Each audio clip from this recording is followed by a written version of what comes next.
Sin dagli anni 70, ogni gioco veniva realizzato tenendo conto degli schermi presenti all'interno delle nostre case, lavorando in un ambiente analogico e con tutte le peculiarità da loro offerte, nella buona e nella cattiva sorte.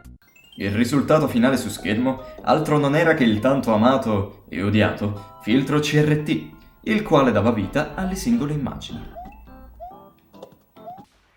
Con l'avvento dell'era digitale, tutto questo ragionamento dietro lo sviluppo dei giochi si è perso, in quanto non più necessario. Altre sono diventate le priorità degli sviluppatori, come la qualità dell'immagine, i colori o l'introduzione all'HDR.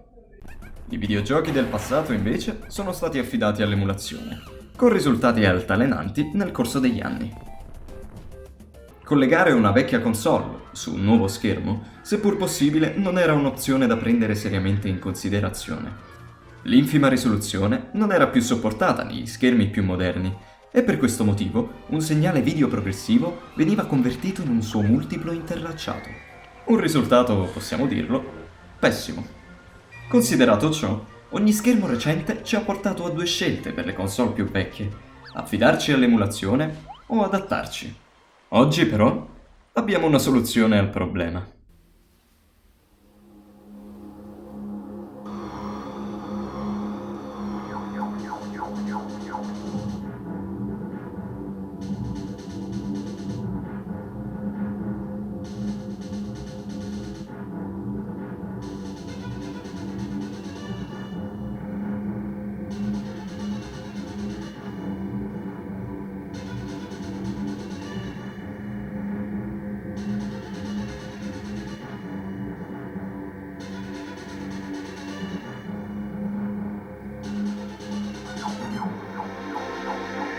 Adattarlo per mezzo dell'Open Source Scan Converter.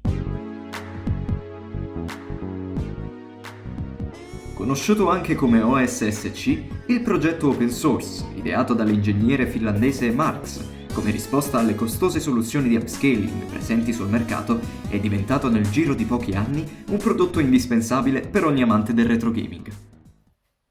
A differenza dei suoi colleghi, non si tratta di un vero e proprio scaler, bensì di un double liner.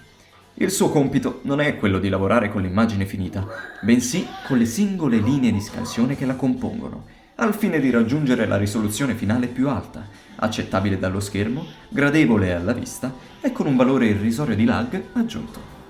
In base alla risoluzione di partenza è possibile moltiplicare fino a un massimo di 5 volte una singola linea.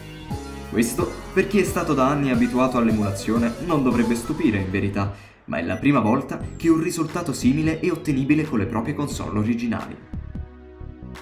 Data la sua origine, l'OSSC è un prodotto di natura open source. Chiunque può prendere il progetto di partenza ed evolverlo. Tuttora l'hardware riceve aggiornamenti software e altri ne arriveranno in futuro. Nel nostro caso recensiremo l'unità venduta da Kaiko International, una compagnia con sede in Inghilterra che ha da poco cominciato a vendere la sua versione brandizzata dell'hardware. Rispetto ai suoi concorrenti, il modello venduto da Kaiko ha alcuni extra non indifferenti. Primo tra tutti, la possibilità di acquistarlo direttamente da Amazon e godere quindi della loro garanzia, e in secondo luogo, la presenza all'interno della confezione di diversi accessori fondamentali al normale utilizzo del dispositivo, a volte venduti separatamente. Possiamo trovare infatti un manuale con alcune informazioni basilari per l'utilizzo,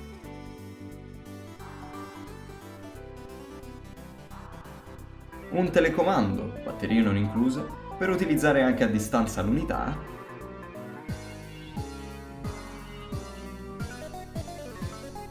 e un alimentatore con diversi attacchi elettrici.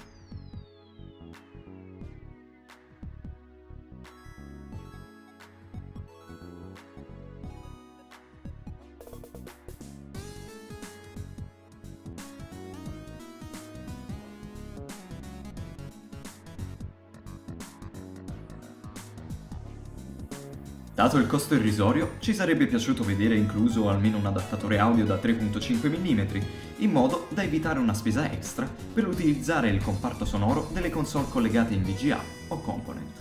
Bisogna mettere in chiaro, però, che questo potente strumento si rivolge principalmente a una nicchia di persone e non a chi è interessato a collegare una sola volta la propria console buttata in cantina.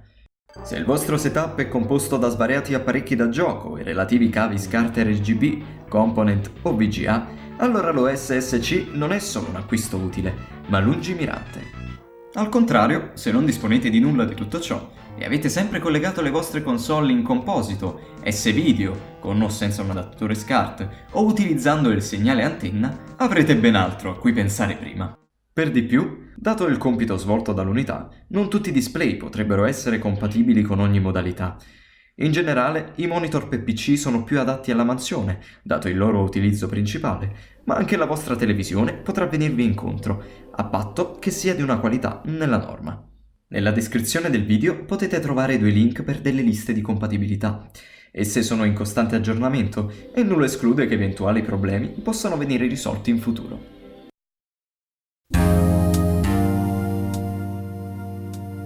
Abbiamo avuto modo di vedere l'OS SC in azione con gran parte delle console in nostro possesso.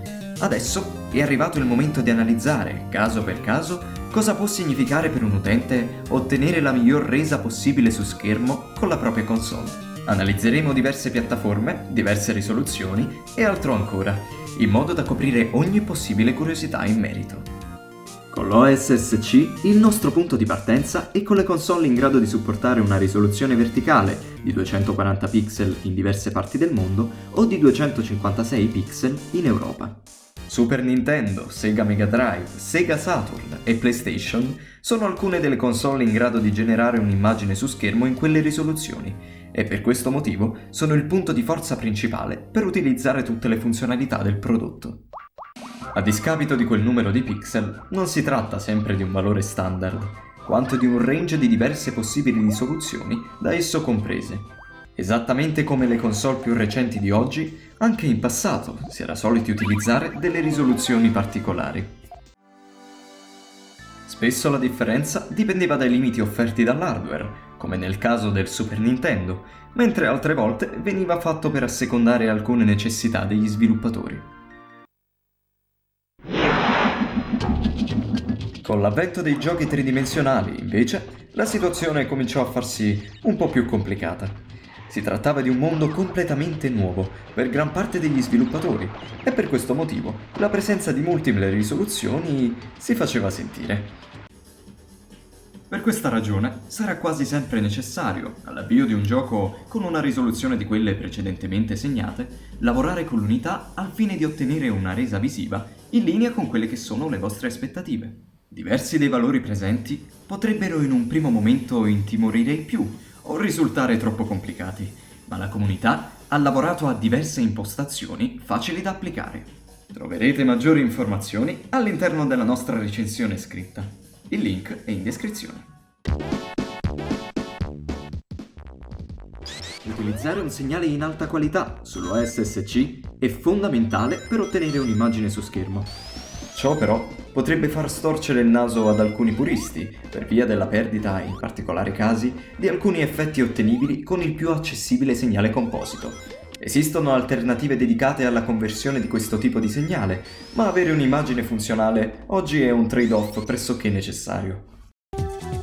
Seppur in grado di generare un segnale in 240p o 256p, le prime console in 32 bit cominciarono ad abusare di un altro tipo di risoluzione, denominato 480i, col corrispettivo europeo 576i.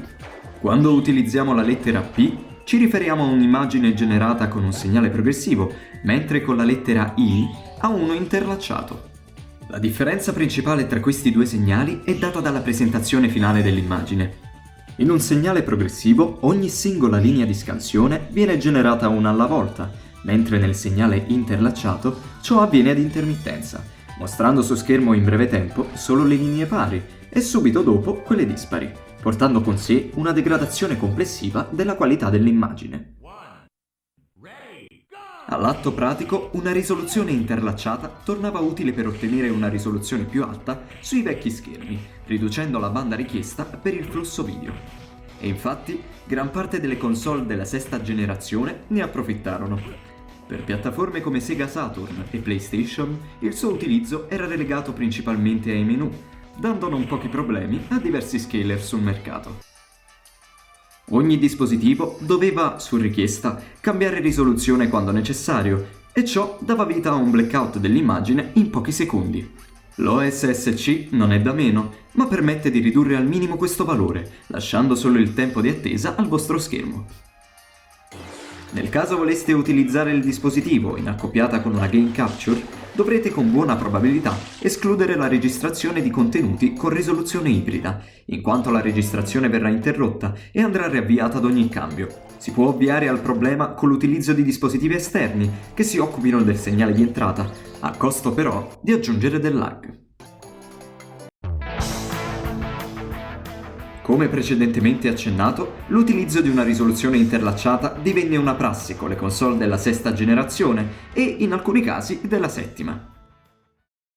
Ad eccezione del Sega Dreamcast, il quale aveva favorito il progressivo per via del supporto alla VGA e l'idea di utilizzare la console su un monitor per PC, pressoché tutte le console supportarono in partenza quella risoluzione, in modo da sfruttare al meglio i risultati ottenibili da un tubo catodico. Questo però a discapito di colori non sempre ottimali e dell'effetto denominato flickering, dovuto all'intermittenza delle linee di scansione. Ancora oggi, accedere a diversi titoli di queste piattaforme al di fuori di soluzioni homebrew può risultare problematico, in quanto il segnale generato dalle piattaforme potrebbe dare diversi grattacapi ai vostri schermi. Diverse televisioni possono deinterlacciare il segnale in modo da effettuare una conversione dell'immagine, ma anche l'OSSC può farlo per mezzo della tecnica Bob Deinterlacing, la quale però aggiunge un tremolio nell'immagine. Dove possibile, insomma, un segnale progressivo rimane la soluzione migliore, soprattutto dopo averne raddoppiato il numero di linee generate.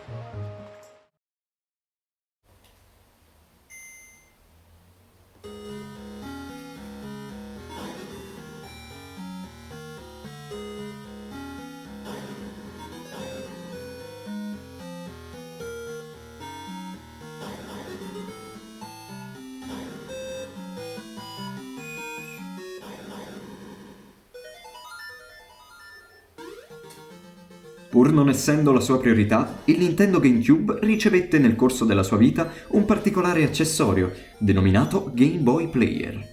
Per mezzo di un disco che fungeva da software, era possibile giocare in 480i o 576i ai titoli originali per la famiglia Game Boy. E fino alla Virtual Console per Wii U, fu l'unico modo legale e più recente per godere di quei giochi sul grande schermo.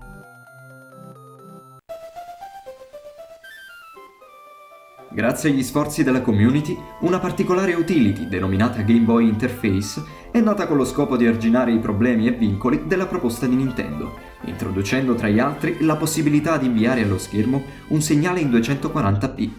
Quindi sì, avete capito bene, l'OSSC può arrivare a quintuplicare il segnale di un gioco per Game Boy con i giusti strumenti.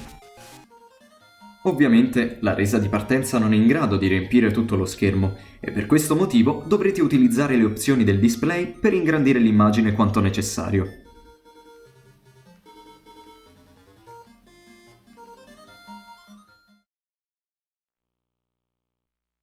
Anche la PlayStation Portable, nelle sue varianti 2000, 3000 e Go, può fare esattamente lo stesso per mezzo del cavo component. Ma data la natura di quei giochi, il risultato finale sarà sempre, anche accoppiandolo SSC ad altri scaler, inferiore alla resa nativa su schermo. Sony Computer Entertainment America presents. Impostando però la risoluzione in 4/3 ed interlacciata, è possibile impostare i vostri giochi per la prima PlayStation in 240p o 256p in base alla nazionalità e godere anche qui dei vantaggi offerti dal dispositivo.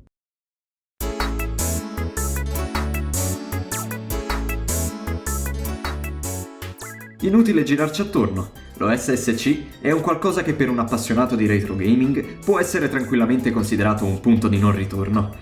L'hardware funziona, fa il suo lavoro, ma è anche merito del setup a disposizione.